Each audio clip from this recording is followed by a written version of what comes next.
Bismillah ar-Rahman ar-Rahim. As the brother introduced me, my name is Yusha Evans, or some people know me as Joshua Evans. It's the same. I was born and raised in Greenville, South Carolina in a very, very strict religious Methodist upbringing. I was raised by my grandparents who, as they say, old-fashioned. We were very religious in the sense that we went to church every Sunday. We went to church Sunday evenings and sometimes on Wednesdays. And then Wednesdays became more regular as I got more older. That was considered in the South very religious. You were considered a very good patron of the church if you went Sunday evening, and Wednesday. And that was not very difficult considering the fact that the church from my home was separated by two houses. You walk out of my house, you took a right, you passed one house, you passed another house, you walked straight into the wall of the church. So it was not very difficult for me to go to church that often. And that was how I was raised. You know, we went to church.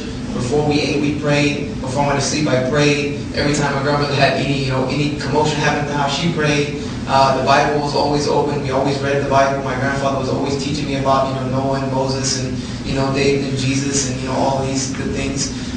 So this was just the environment that I was brought up in. My mother had stepped out of the picture. My father was working two jobs, which was the reason I was being raised by my grandparents. And this continued on until about 13 or 14 years of age. At about 13 or 14, I decided to start attending the youth services on Saturday evenings at my church. Youth services on Saturday evening were quite different from a normal Methodist Sunday service. Methodist services are very formal. You don't talk, you sit down, you listen to the service, you get up, you go outside of the church, and then you talk to each other, greet each other, and you go home.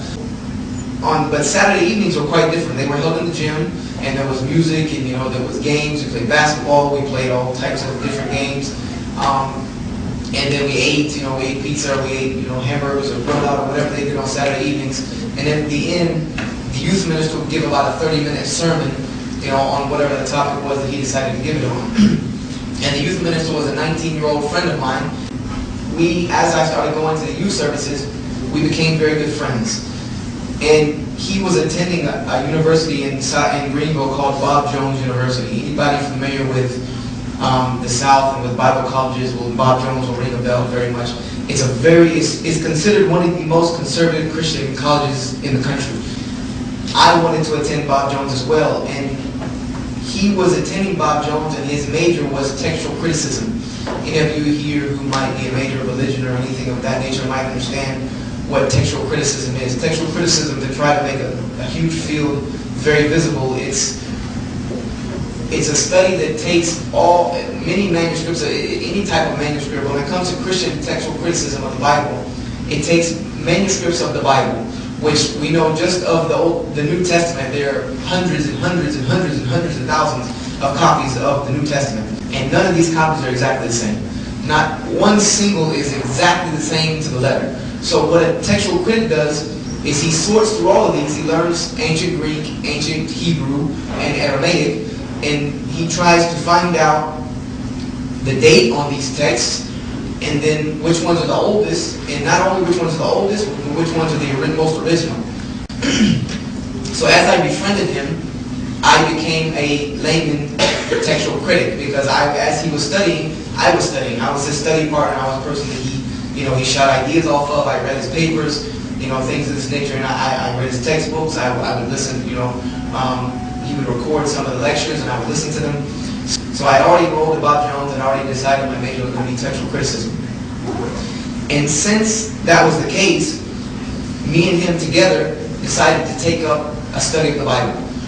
We said to ourselves, and he said that if, this is our book, this is what we call BIBLE, this is the basic instructions before leaving earth.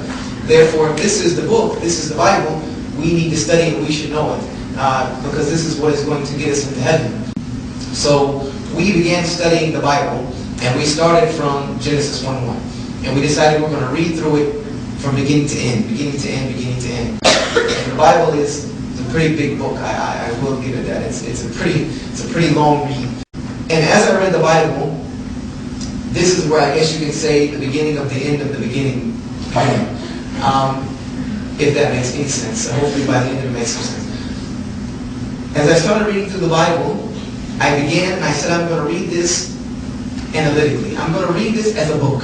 I'm going to take away from it all of my preconceived notions of it, because that's what a textual critic has to do. So I started reading the Bible, and as I got through the books of the Bible and started reading the stories of Noah, and I read that, and I knew that Noah was a prophet and all this, and I started reading in the Bible that the Bible says that Noah was a drunkard, as it puts it. And this is how he's referred to on a number of occasions in the Bible. And immediately something did not sit right with me. Because this was a story that you didn't hear in Sunday school. You heard that Noah built the ark and he saved humanity and he took 2 and 2 and all the animals and all this, but they didn't tell you the part about the Bible says that he was a drunkard. He was an alcoholic. So this caught me off guard. I said, where did this come from? So I started reading and I said, okay, this is what the Bible says. So then I would sit back and say, okay, how does that sit with me, knowing what I know about Christianity, my faith? How does it sit with me? And to be honest, it did not sit quite well, because I said to myself, and I had a picture in my mind of the prophets being the leaders of humanity. The prophets were the people chosen to be the leaders of humanity. Therefore, I pictured in my mind that therefore they would be the best of humanity. It just seemed to make sense with me. And alcoholism is a disease. And most alcoholics can barely hold down a job at McDonald's, much less build an ark to save humanity from a flood that's never happened. I said, so something didn't fit right this with me. I said, okay, maybe it's just, maybe it's just something wrong with me, so I need to keep going. So I kept going, and I got to the story of Lot. But then when it talks about when Lot his daughters got him drunk and slept with him, committed incest with him. This was not something I heard in Sunday school. And again, this did not sit right with me. So these things, one after another, really started to play with my emotions. I was trying to read this analytically just as a book, but I could not separate it with myself from what I've always learned and always been taught. So I started taking these things to the scholars at Bob Jones. I told my friend, he said, okay, let me take you to the people who can answer them better. First, I took them to my pastor at the church, and the pastor at my church told me, he said, he put his hand on my shoulder and he said, Brother Joshua, don't let a little bit of knowledge wreck your faith. Is exactly what he told me. Don't let a little bit of knowledge wreck your faith. He said, because faith is what leads to salvation, not knowledge. He said, faith is what is going to take you to paradise, not knowledge. He said, we are justified by faith. And he was quoting Paul. We are justified by faith, not by works. So I said, okay. But it was an answer that my mind understood, but my heart would not accept. So I went to the scholars at Bob Jones and started asking them about these things.